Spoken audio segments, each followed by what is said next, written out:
So we talked a bit about the different types of cells in the blood and how all of those cells are actually made inside the bone marrow. So inside this cavity in the center of bone. And surprisingly, all of these very, very different cells actually they originate from one cell.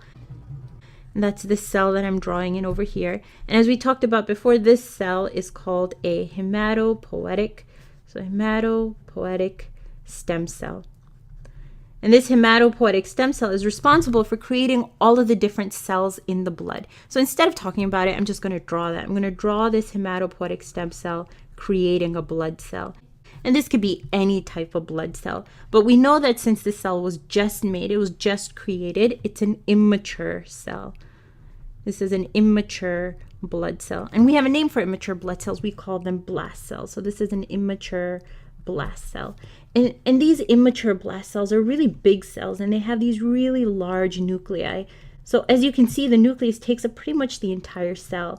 And the DNA inside the nucleus is usually really loose and disorganized and kind of all over the place, like I'm drawing it in over here. But this cell doesn't stay immature forever. Eventually, it moves along and it starts to mature. And as the cell matures, it gets smaller. So that's really important. It gets smaller. And the nucleus inside the cell also gets smaller. And you guys are probably saying, well, obviously, as the cell gets smaller, the nucleus inside it also has to get smaller. But this is more than that. In this case, the nucleus is actually taking up a smaller percentage of the cell. So it's taking up less room inside the cell. And even the DNA inside the nucleus changes in appearance. It becomes a little bit more organized, a little bit more like that. And then this cell continues to mature and it passes through a couple more stages until it reaches its final stage. And when it reaches its final stage, it's a lot smaller than when it started off. And the nucleus isn't nearly as large as it was to begin with.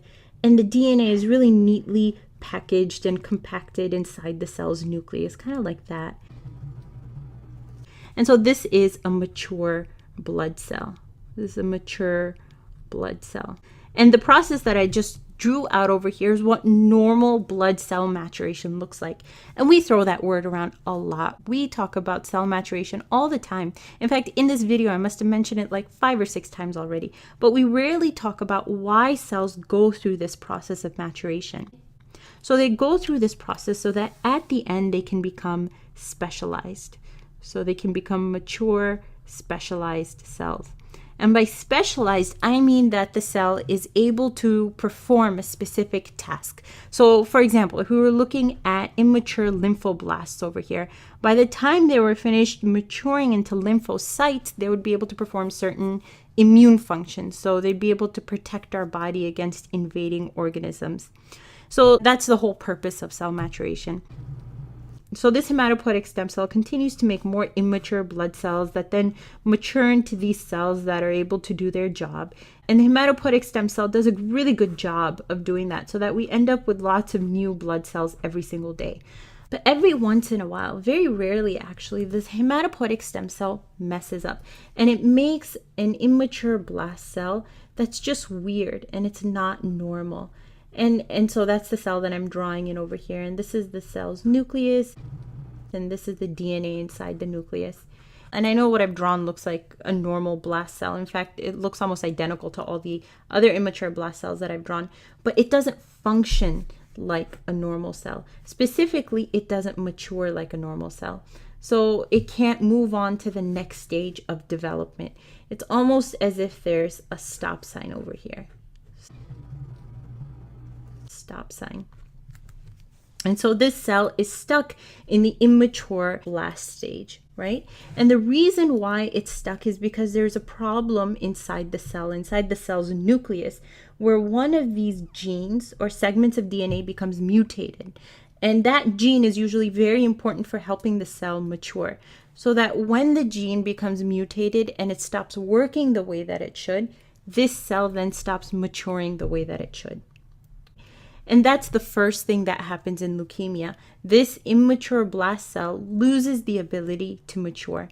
And if that was the only thing that happened in leukemia, to be completely honest, it wouldn't be that big of a deal. So if one cell can't mature, it's really not the end of the world.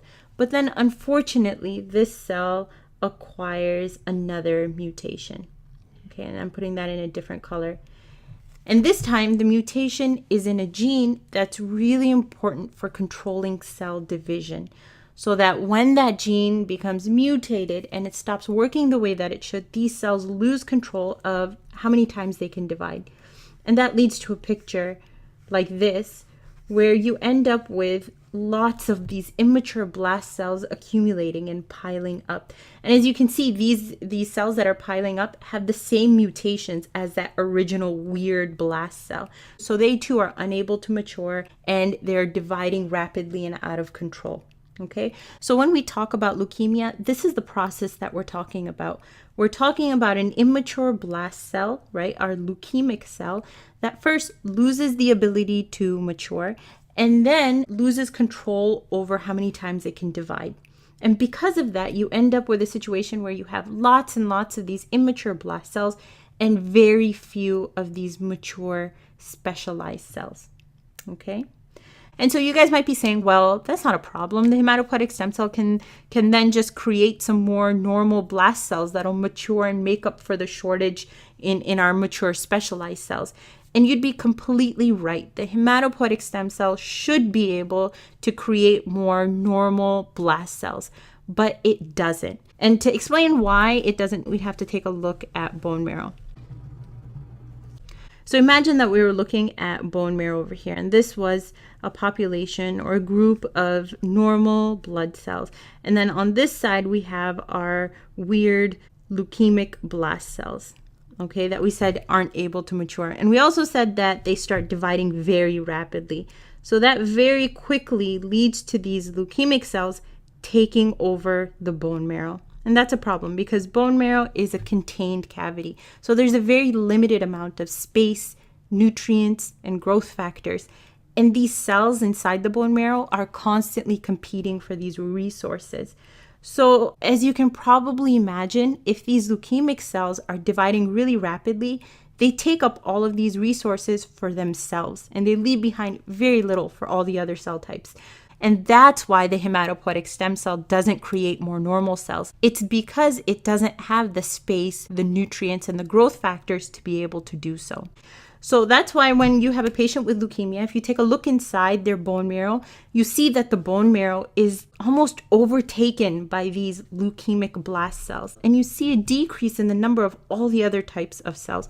So you see a decrease in the number of red blood cells, and you see a decrease in the number of platelets, and decrease in the number of white blood cells. And really, this decrease in the number of all the other types of cells is why leukemia is as devastating of a disease as it is. So going back to our diagram over here, there's one big question, one glaring question that I feel we haven't yet addressed. And that is, number one, how does a gene become mutated? And number two, how the heck did this one cell end up with two gene mutations? Okay, so I want to talk about gene mutations and how you can get gene mutations off onto the side. And one of the causes of gene mutation is something you may have heard of before, and that's exposure to radiation. Exposure to radiation, because we know radiation damages DNA. Another thing is exposure to certain chemicals and toxins that also damage DNA, and those are called carcinogens. So exposure to carcinogens will also cause gene mutations. And both exposure to radiation and carcinogens will usually cause an isolated mutation in DNA.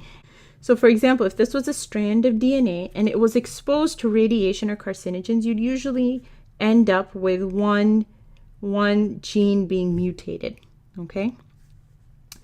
A third thing that can lead to gene mutations that's really important in the case of leukemia is chromosome translocations. So chromosome translocation. And a translocation is an error or a mistake that's made during cell division, where one part of a chromosome becomes shifted or translocated onto another chromosome. So something like that. And because in this case, we're messing around with segments of chromosomes, you end up with multiple genes being affected. So instead of just one gene, you can end up with mutations in two or more genes. And lots of leukemias are associated with chromosome translocation. And that's why this cell very easily ended up with 2 gene mutations. And that's how leukemia develops.